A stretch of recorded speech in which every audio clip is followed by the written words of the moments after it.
అలగునూరులో BRS working president KTR మాట్లాడుతున్నారు. ఇప్పుడు live చూద్దాం. ఆత్మహత్యలు చేసుకునే పరిస్థితి, నువ్వు బువ్వ పెట్టలేకపోతే ఆ దిక్కుమాలిన బువ్వ తిని హాస్పిటల్ పాలయ్యే పరిస్థితి. ఇది ఈరోజు తెలంగాణ సంవత్సరం పరిపాలన. ఇంకా ఈపాటి పరిపాలన కట విజయోత్సవాలట, విజయోత్సవాలు. పోలీసు వాళ్ళు లేకుండా పోతే ఈ బలగొట్టి ఎక్కడికక్కడ ఊళ్ళో తన్ని పంపించినట్టున్నారు. ఇది వాస్తవం. నేను మిమ్మల్ని దయచేసి కోరేది ఒకటే, ఇలా వాళ్ళని తిట్టేతందుకు పెట్టుకోలే మనం ప్రోగ్రాం. వాళ్ళని తిట్టేతందుకో వాళ్ళ గురించి మాట్లాడుకుంటందుకో కాదు, యాద్ చేసుకోవాలి మనం. మన నాయకుడు ఎక్కడ మొదలైండు? 2001లో మొదలైన నాడు ఏముండే మనకు అన్నాడు. ఈరోజు పెద్ద వేదికలు ఉన్నాయి, ఇంతమంది నాయకులు ఉన్నాం, బ్రహ్మాండంగా అంగరంగ వైభవంగా ఇట్లాంటి కార్యక్రమాలు చేసుకున్నందుకు వనరులు ఉన్నాయి, మనుషులు ఉన్నారు, అన్ని ఉన్నాయి. ఆ రోజు ఎవరున్నారు? కేసీఆర్ గారికి మనీ పవర్ లేదు, మజిల్ పవర్ లేదు, మీడియా పవర్ లేదు, క్యాస్ట్ బేస్ లేదు, ఏది లేదు. తెలంగాణ సమాజం నిండా అనుమానం. మళ్ళీ ఈయన కూడా ఏదైనా పదవుల కోసమే మొదలుపెట్టిండేమో, మళ్ళీ పదవులు ఇస్తే బంద్ చేస్తాడేమో, మధ్యలో ఇడిచిపెట్టి పీక్తాడేమో అనే అనుమానపు నీలి నీడల మధ్యన ప్రయాణం ప్రారంభమైంది. అదే సినిమాలో పాట ఉంటుంది చూడు, గాలి వానలో వాన నీటిలో పడవ ప్రయాణం గమ్యం ఎక్కడో తెలియదు పాపం అన్నట్టు అగమ్య గోచరమైన పరిస్థితి. అట్లాంటి పరిస్థితుల్లో నాకు ఒక సందర్భం గుర్తొస్తున్నది. ఒకరోజు కెప్టెన్ లక్ష్మీకాంతరావు గారు, పెద్దలు ఇక్కడ లేరు, వారు ఒకరోజు నేను వారు ఎక్కడో ఢిల్లీలో కలిసినప్పుడు ముచ్చట పెట్టుకుంటుంటుంది. లక్ష్మీకాంతరావు గారు కేసీఆర్ గారు ముంగట కూర్చున్నారంటే కేసీఆర్ గారు ఏం చెప్తే దానికి ఎస్ సార్, ఎస్ సార్ అంటాడు. అన్నాక నేను అర్ధగంట అయినాక నేను మెల్లగా పక్కకు ఇద్దరం ముచ్చట పెట్టుకుంటున్నాం.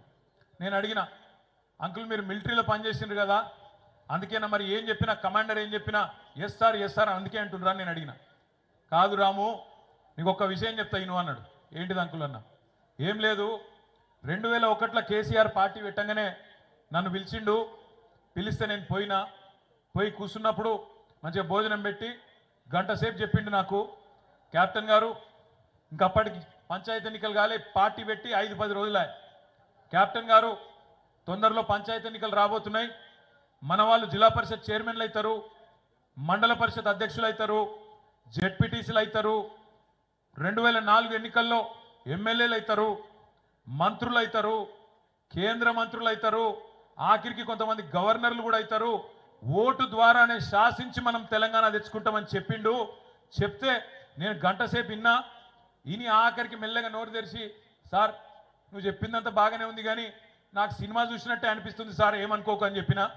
చెప్తే ఆయన ఒక్కటే మాట అన్నాడు కేసీఆర్ ఆ రోజు నాతోని, కెప్టెన్ గారు మీరు నాతో రండి, ఎస్ఆర్ఆర్ కాలేజ్ మీటింగ్ ఉన్నది సింహగర్జన, ఆ సింహగర్జన గిన్న 2 లక్షల మందికి ఒక్క మనిషి తక్కువ వచ్చినా నేను చెప్పేది నమ్మకుండ్రి, నాతో నడవకుండ్రి, కానీ లేకపోతే మాత్రం నా ఎంట నడవండి అని చెప్పి ఒకటే ఒక కండిషన్ పెట్టిండని చెప్పిండు. మరి ఏమైంది అంకుల్ అన్న అంటే, హైదరాబాద్లో బయలుదేరి కరీంనగర్కి వచ్చే వరకే 5.5 గంటలు ఆలస్యంగా పోయినాం మేము. అయితే కూడా ఎస్ఆర్ఆర్ కాలేజీలో 2 లక్షలు కాదు 2.5 లక్షల మంది వచ్చిండ్రు అన్నాడు. అప్పటి నుంచి కేసీఆర్ మాటకెన్నడు నేను ఎదురు చెప్పలేదు. ఎన్నడు కేసీఆర్ ఏదంటే గదే అన్న అని చెప్పి కెప్టెన్ లక్ష్మీకాంతరావు గారు చెప్పినారు. అదే లక్ష్మీకాంతరావు గారు, ప్రొఫెసర్ జయశంకర్ గారు, నాయని నరసింహారెడ్డి గారు, కన్నెబోయిన రాజయ్య యాదవ్ గారు, ఇంకా కొంతమంది మిత్రులు విజయరామారావు గారు, డాక్టర్ గారు అందరూ కలిసి ఆనాడు ఇదే అల్గనూరు చౌరస్తాలో కేసీఆర్ గారితో పాటు అరెస్ట్ అయింది. మేమందరం మాకు అవతల దిక్కు ఆపేసిరు, మానేరు బ్రిడ్జ్కి అవతల దిక్కు మమ్మల్ని ఆపినరు. ఆపితే ఆడికెళ్ళి నేను, మాకు ఈ సీను, ఇంకా చాలామంది, మా మైకేల్ సీను, ఇంకా చాలా మంది, ఈ శ్రీనివాస్ గౌడు, అందరం ఉరుక్కుంటా మా యూసుఫ్ భాయ్ అందరం ఉరుక్కుంటా యువతలకు వచ్చిన అల్గనూరు చౌరస్తా చేరుకునే వరకే కేసీఆర్ గారిని ఎత్తుకపోయినరు. ఆయనతో పోలీస్ బండ్లనే వరంగల్ దిక్కు వాళ్ళు పోయినరు. మేము వచ్చే వరకు అటు ఇటు చూసే వరకు ఆ మైకేల్ సీను ప్రొఫెసర్ జయశంకర్ సార్ని పట్టుకొని ఉన్నాడు. నేను అన్నా నువ్వేం చెప్తున్నావు అంటే, జయశంకర్ సార్ని వాళ్ళు గుంజుకపోతున్నా నేను పట్టినా అన్నాడు. అంటే అక్కడ ఆపుకొని జయశంకర్ అంకుల్ను మా కారులు ఎక్కించుకొని మేము కూడా సార్ కారు ఎంబడ మేము కూడా వరంగల్ దిక్కు బయలుదేరిపోతుంటే సరిగ్గా ఇక మధ్యలో హుజురాబాద్ కాడ, మధ్యలో మానకొండూరు కాడ అంతటా రోడ్ల మీద ఎక్కడికక్కడ రాస్తారు ఒకళ్ళు అప్పటికే అవుతున్నాయి, ఆపాలని. కానీ పోలీసు వాళ్ళు ఎక్కడికక్కడ 100 మంది మోహరించి ఎలగొడతా ఉన్నారు. పోయే వరకు ఆఖరికి వరంగల్ చేరినాం, కాకతీయ చౌరస్తా, కాకతీయ యూనివర్సిటీ చేరినాం.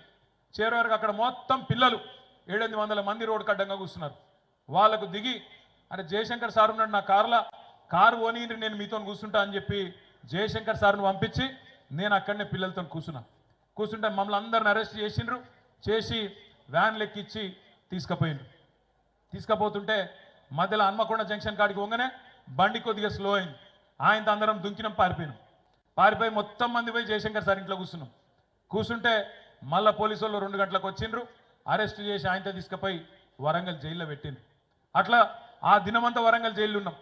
తెల్లారి మళ్ళీ కేసీఆర్ గారి దగ్గరికి తెల్లారి సాయంత్రం రిలీజ్ అయ్యి తెల్లారి కేసీఆర్ గారి దగ్గరికి ఖమ్మం ఆసుపత్రిలో పెట్టిండ్రు అంటే ఆడికి పోయినాం.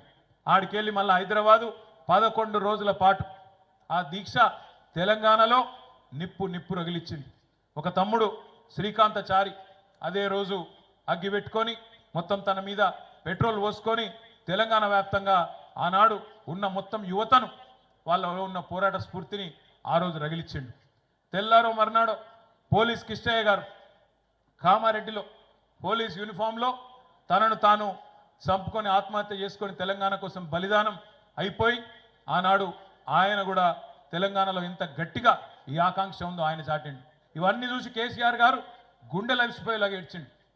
నేను ఏదైతే వద్దనుకున్నానో, ఒక్క రక్తం చుక్క గారొద్దు, ఒక్క ప్రాణం పోవద్దు, ఓటుతోనే తెలంగాణ దేవాలనుకున్నా మళ్ళా ఈ పరిస్థితి వచ్చినా అని చెప్పి కేసీఆర్ గారు ఖమ్మం ఆసుపత్రిలో గుండెలు అవిసిపోయేలాగా ఏడ్చింది మా అందరి ముంగట. ఎంత పని అయిపోయా శ్రీకాంత్ది, ఎంత పని అయిపోయా కిష్టయ్య గారిది. అట్లాంటిది 1 కాదు 2 కాదు, 5 ఏళ్ల పాటు కాంగ్రెస్ పార్టీ కర్కశత్వం వల్ల, కాంగ్రెస్ పార్టీ క్రూర నాయకత్వం వల్ల, కాంగ్రెస్ పార్టీ వికృత స్వరూపం వల్ల, ఇచ్చిన మాట నిలబెట్టుకునే తత్వం లేకపోవడం వల్ల వందల మంది పిల్లలు, 1 కాదు 2 కాదు, మళ్ళీ 2009 నుంచి 2014 వరకు ఇషాన్ రెడ్డి, సువర్ణ, సిరిపురం యాదయ్య, వేణుగోపాల్ రెడ్డి, 1 కాదు వందల మంది పిల్లలు. వాళ్ళ నాకు గుర్తొచ్చిన 4-5 పేర్లు నేను చెప్తున్న గంతే. వందల మంది ఆత్మ బలిదానాలు చేసుకున్న పరిస్థితి. అట్లాంటిది మరి కేసీఆర్ గారు ఒక్కటిగా మళ్ళీ ఉద్యమాన్ని ఏదైతే పతాక సన్నివేశానికి ఆమరణ దీక్షతో తీసుకొని పోయిండో, ఆ తర్వాత ఈ పిల్లల బలిదానాలు ఆపడానికి, తెలంగాణ సాధించడానికి రకరకాల ప్రజాస్వామిక పద్ధతులు ఎంచుకొని మళ్ళీ మేమందరం రాజీనామా చేసినాం. ఎన్నికల నిలబడ్డాం. ఉప ఎన్నికల్లో నిలబడితే 2010లో ఇటు గంగుల కమలాకర్ గారిని, అటు నన్ను, ఇంకా మిగతా మిత్రులందరినీ కూడా బ్రహ్మాండమైన మెజారిటీతోని గెలిపించి మళ్ళీ శాసనసభకు పంపించారు. ఇదంతా ఎందుకు చెప్తున్నా అంటే, ఇవాళ ఇప్పుడు ఒక 18 ఏళ్ళ పిల్లగానికో 20 ఏళ్ళ పిల్లగానికో ఈరోజు కాలేజీలో ఉన్న పిల్లగానికి ఇదంతా తెలియదు. ఎందుకంటే 2009లో వాళ్ళ వయసు ఎంత? 3 ఏళ్ళు, 5 ఏళ్ళు, 6 ఏళ్ళు, 7 ఏళ్ళు. వాళ్ళ కేసీఆర్ ముఖ్యమంత్రిగానే తెలుసు. వాళ్ళ కేసీఆర్ కొన్ని మంచి పనులు చేసిండని తెలుసు. రైతు బంధు ఇచ్చిండని తెలుసు, నీళ్లు తెచ్చిండని తెలుసు, కరీంనగర్ పట్టణం మంచిగా చేసిండని తెలుసు, పల్లె ప్రగతి పెట్టిండని తెలుసు, ఇవన్నీ తెలుసు. ముఖ్యమంత్రిగా అద్భుతంగా పనిచేసిండని తెలుసు. కానీ వాళ్లకు కేసీఆర్ ఒక ఉద్యమకారుడిగా, ఉద్యమ నాయకుడిగా తన ప్రాణాలకు సైతం పోరాడి తెచ్చిండు తెలంగాణ అన్న విషయం తెలియదు. ఈ దీక్షా దివస్ రోజు ఇక్కడ కూర్చున్న మా అన్నదమ్ములకు, ఆడబిడ్డలకు నేను మనస్ఫూర్తిగా మిమ్మల్ని కోరేది ఒకటే, మళ్ళొక్కసారి పోరాట బాట పట్టాల్సిన బాధ్యత, పోరాట బాట పట్టాల్సిన అవసరం ఈరోజు తెలంగాణ సమాజానికి ఖచ్చితంగా ఉన్నది. ఏ క్రూరమైన కాంగ్రెస్ పార్టీ అయితే దశాబ్దాల పాటు మనతో ఆడుకున్నదో, మన జీవితాలను చెల్లాచెదురు చేసిందో, మళ్ళా అదే దుర్మార్గులు ఇవాళ మోసంతోని 420 హామీలు ఇచ్చి అమాయక ప్రజలతోని మోసం చేసి అడ్డగోలు మాటలు చెప్పి ఓట్లు వేయించుకొని ఇవాళ గద్దెనెక్కి వికృతంగా మళ్ళొక్కసారి వికటాట్టహాసం చేస్తూ ఉన్నారు.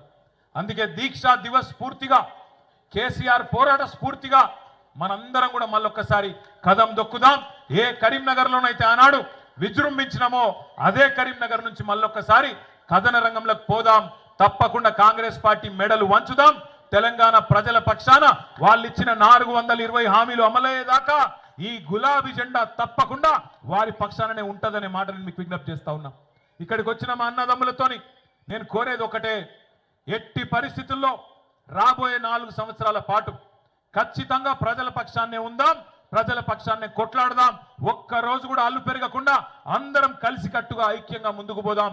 శాసనసభలో కానీ, బయట కానీ, రాజ్యసభలో కానీ, ప్రతి వేదికలో తప్పకుండా తెలంగాణ ప్రజల పక్షాన మన గొంతు విప్పుతూనే ఉందాం.